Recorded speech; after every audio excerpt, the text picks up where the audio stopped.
अब्बास इब्न फरनास, हवा से ज्यादा भारी मशीन पर उड़ान भरने वाला पहला आदमी।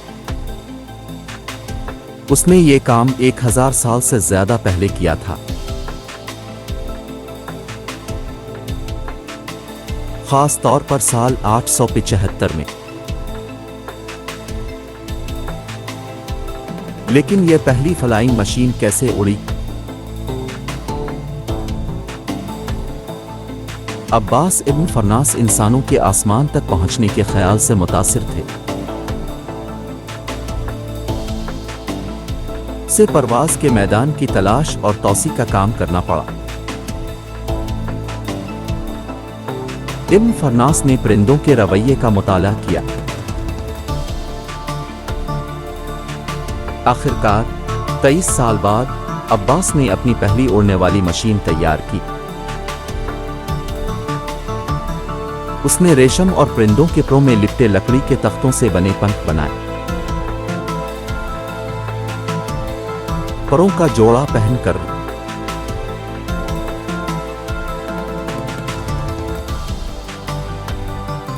वो फिर जबल अल-रूस की तरफ बढ़ा। वो परों को पहनकर मीनार से कूद गया। वो हवा में उछलता रहा, कम से कम 10 मिनट तक उड़ान में रहा।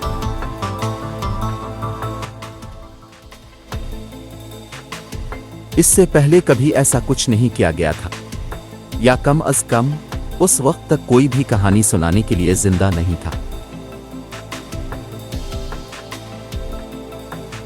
बदकिस्मती से इसकी परवाज क्रैश लैंडिंग के साथ खत्म हुई, क्योंकि इसने लैंडिंग के मैकेनिक्स को नजरअंदाज कर दिया था। उसने महसूस किया कि इसके डिजाइन में डोम की कमी है, जिसके बगैर वो अपनी लैंडिंग को कंट्रोल करने से कासिर था।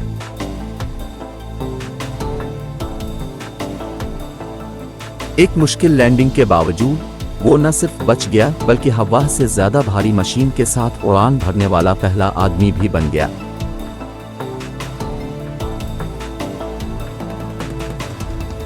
आज कई हवाई अड्डे, पुल, पहाड़ियां, पार्क्स, रास्ते और साइंसी इदारे हैं जिनका नाम मरहूम अजीम फरनास के नाम पर रखा गया है। उनका एक मुजस्समा बगदाद एयरपोर्ट के करीब मौजूद है।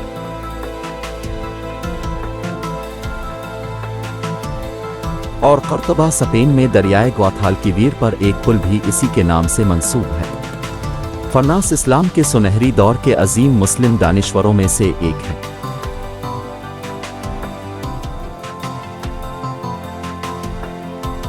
अब शायद राइट ब्रादरान के बारे में जानते होंगे कि पहला मोटराइज्ड फ्लाइंग हवाई जहाज ईजाद किया था।